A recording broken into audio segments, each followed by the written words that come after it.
ah damaa gisut caméra bi te nii laa def.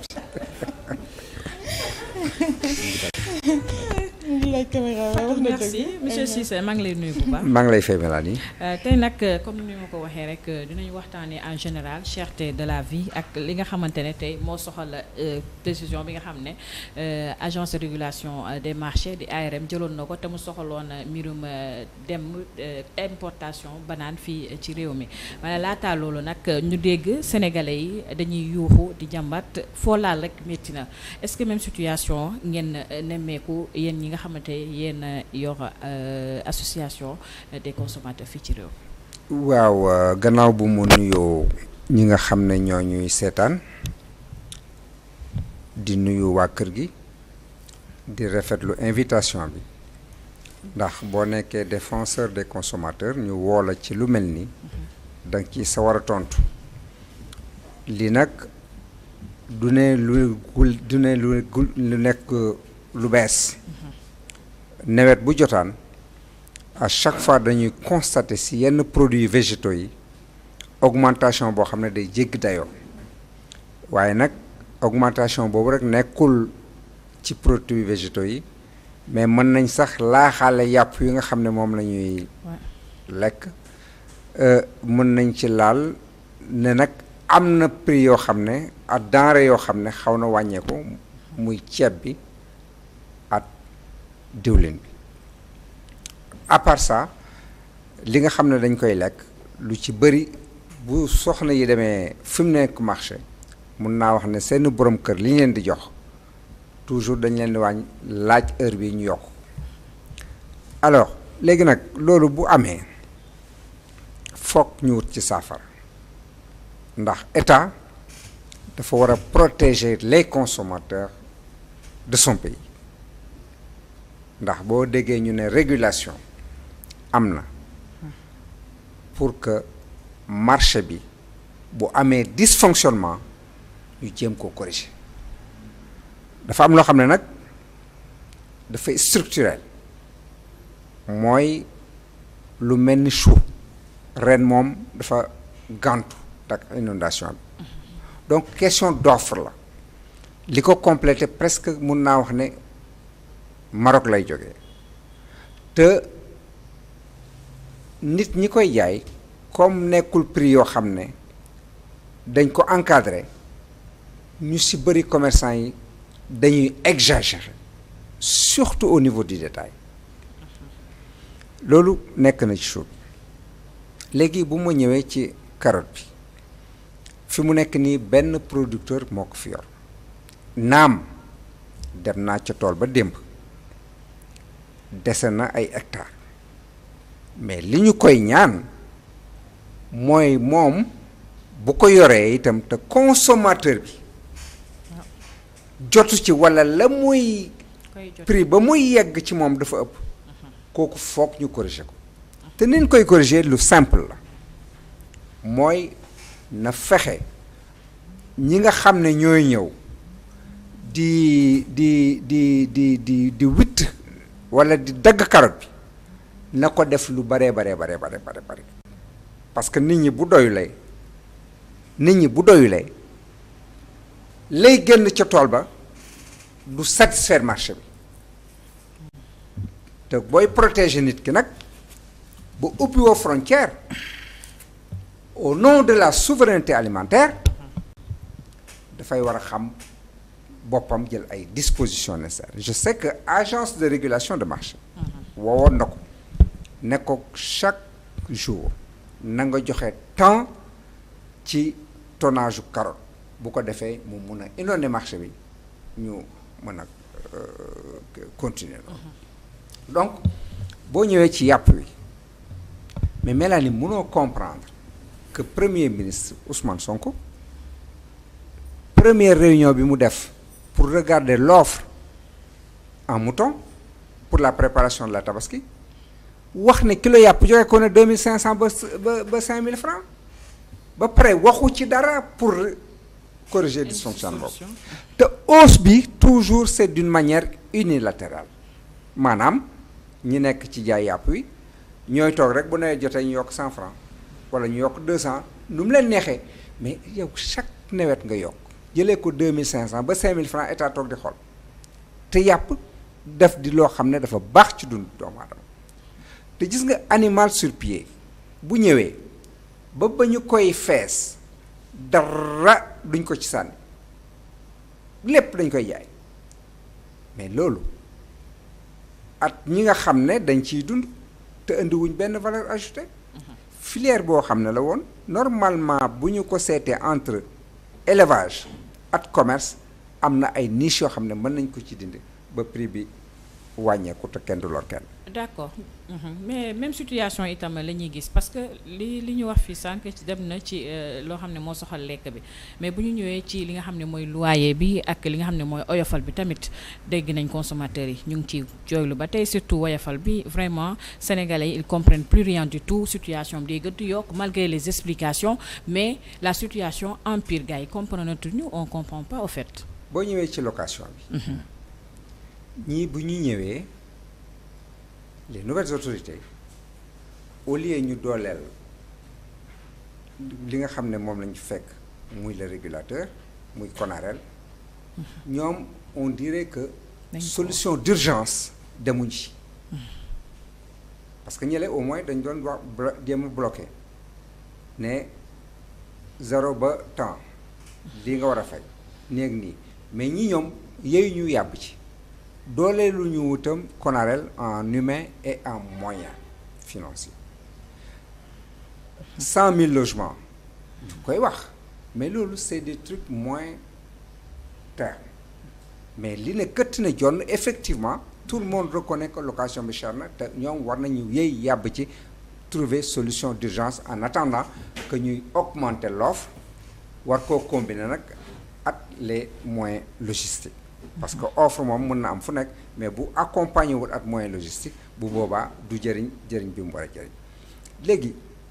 wax nga banaan defe naa bala ñuy sauter wala kooku dañ koy wax après. non nañu wax ci woyofal bi. woyofal bi am na dysfonctionnement boo xam ne dañ ne technique la technique nag wax dëgg yàlla lépp loo xam ne dañ ko créer dafa laaj entretien parce que boo ko entretenir c'est des outils yoo xam ne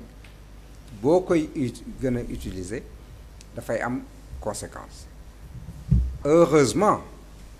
am nañu information wane ne am na bureau yu ñu ubbi wala de telle heure à telle heure lii dina fermer bu ko defee nga mun a jël say précautions mais à la kuliyal xam nañ ne du 1er au 8 jënd ci nga am sa première tranche nga xam ne mooy tranche sociale moo gën a bénéfique ci consommateur bi boo duggee ci beneen tranche bi nga xam ne dafa bëri ay taxes yooyu fay moo tax toujours boo jëndee 5000 francs du 1er au 8 li ngay am mooy ëpp bu fekkee ne dugg nga deuxième tranche bi loolu explication yi dafa naa ne daanu dajul suuf mais ñu ngi ciy gën a quand même gis ñu di ko informer les consommateurs. d'accord. mais le premier boobu dama ko si bëggoon nga fekkee ne premier boobu est-ce que nekk jot doo si jéem a def benn expérience nga jëm cee gëstu parce que dafa mel ni le premier boobule c'est pas effectif hein maanaam du premier jusqu'au 8 nga wax. pour mën cee dugal crédit. mais en général man le premier laay faral di dugal crédit. tey jii bu fekkente ne dugal nga 5000 francs en principe war a jox 53 virgule et quelques kilowatts. mais boo ko dugalee le premier 48 kilowatts la lay jox da lay bàyyi ba tey c'est-à-dire que amul augmentation xam nga ndax def nga expérience boobu la. expérience bi ma daan def daal xam naa ne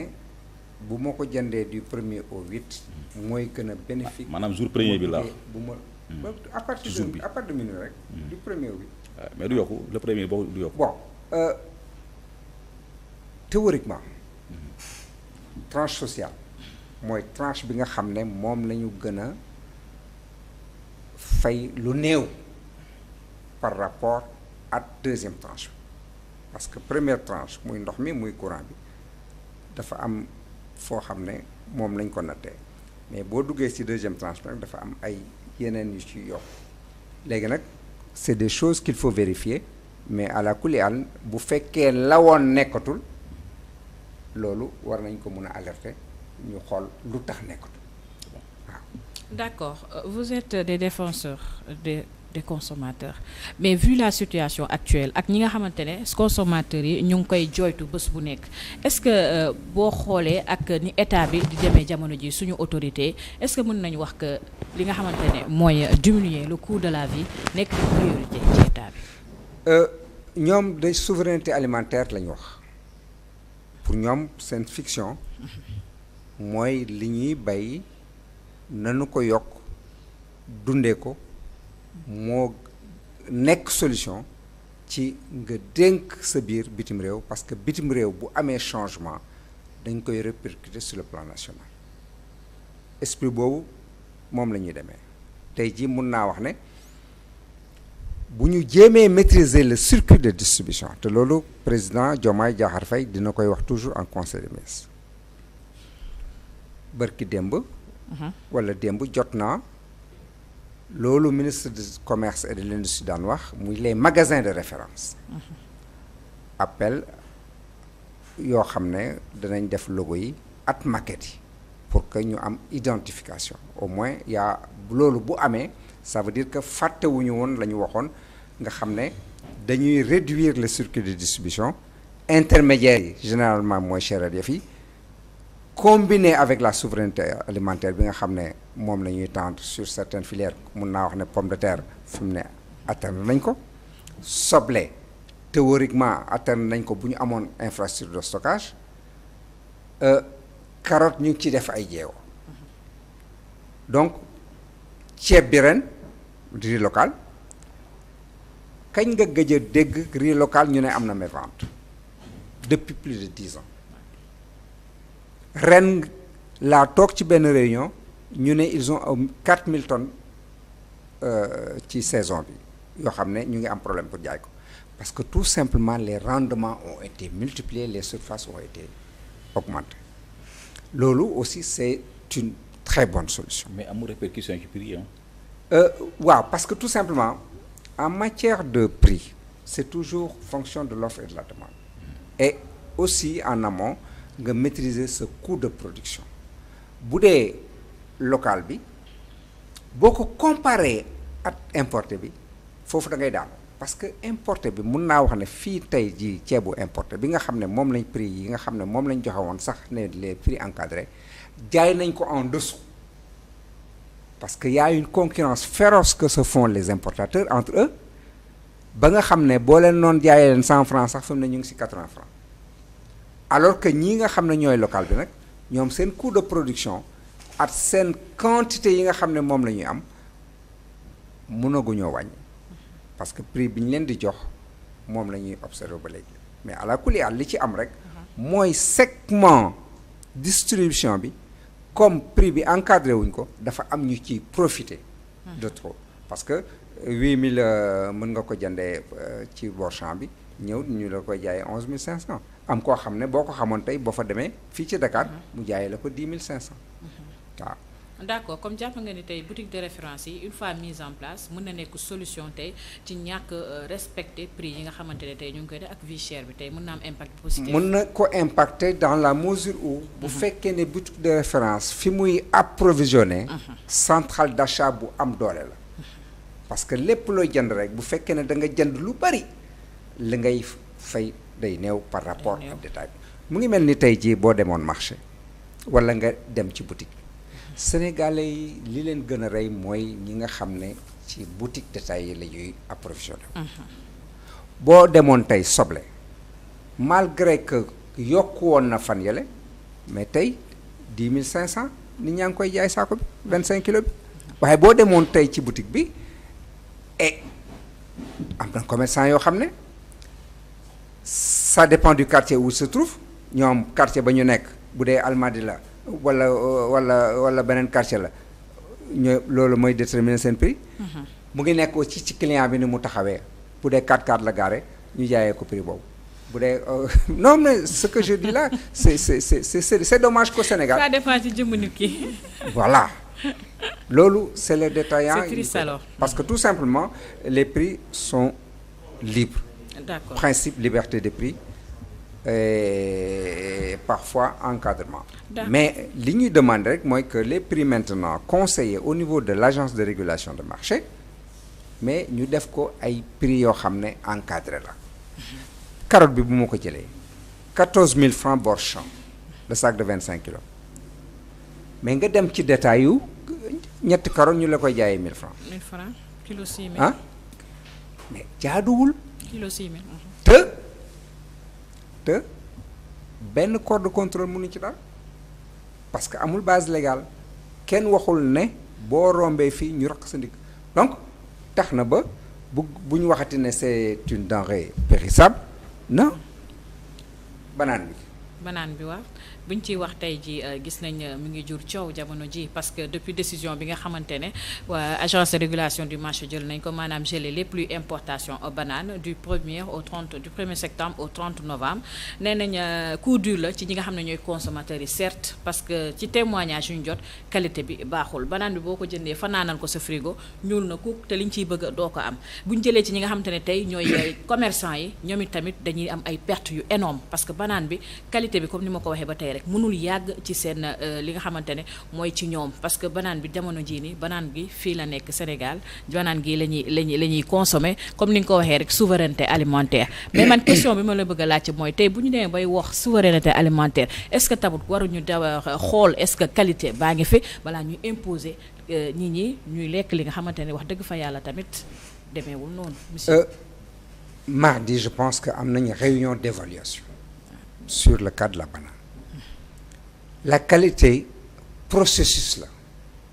qualité rek doo xëy am ko mais li nga xam ne moom la ñu présenté woon banaan yooyu Tamba bii la jóge te presque plus de 80% foofu lay jóge banaan yooyu buñ la ko wonoon tey dañ la koy jaayee 1000 francs te mun nañ la wax ne Côte d'Ivoire la jógee banaan nag dafa bëri fu ñu koy bayee technologie ba nekk Tamba nekkul technologie bi nekk ci beneen côté te fi mu nekk nii comme dañu fermer léppay ñëw moo tax ma ne processus la am na ñoo xam ne ils sont plus en avance sur la qualité c'est vrai parce que bañ nañ ko ba prix yi dañ ko sérier en deux première catégorie bi 510 francs le kilo lañ koy jëlee Tamba ba fii Sandiniéry yi di ko jaay commerçant bi kon il n'est pas question que commerçant bi dañu ko jaayee 1000 francs comme importé loolu dana tax sax suñu waxtaan wi mardi mu gën a ñu accentuer ko parce que ñun bi ñu nekkee ci réunion bi dañ noon 800 francs le consommateur final moom la ko war a jënde et ce qui était raisonnable 510 beneen bi nga xam ne beneen catégorie bi la mais kooku ñu ngi leen koy jaayee moins de 510 moins de même 500 francs donc je pense que war nañ mun a bu ñu defee évaluation bi peut-être que les importateurs commerçants yi nga xam ne ñooy jënd ils vont faire des retours mais à la kuleyal mooy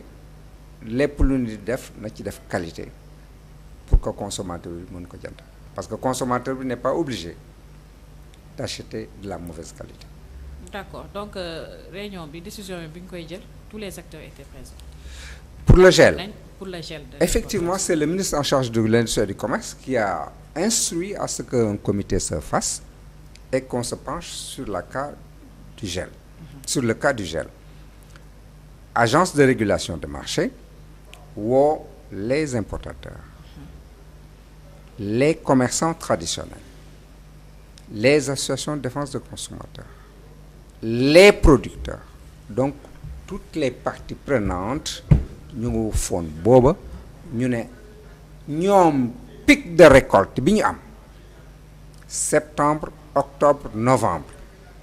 mun nañ assurer offre bi nga xam ne moom la Sénégal di jël ci banane ñu ne donc à partir du 1er septembre léegi yenay approvisionne marché bi tëj nañ ko octobre novembre mais nag bu ñu demee ba fin du mois on va évaluer pour xam s'il faut corriger certains dysfonctionnements s'il y en a mais li ma seetagum daal mooy que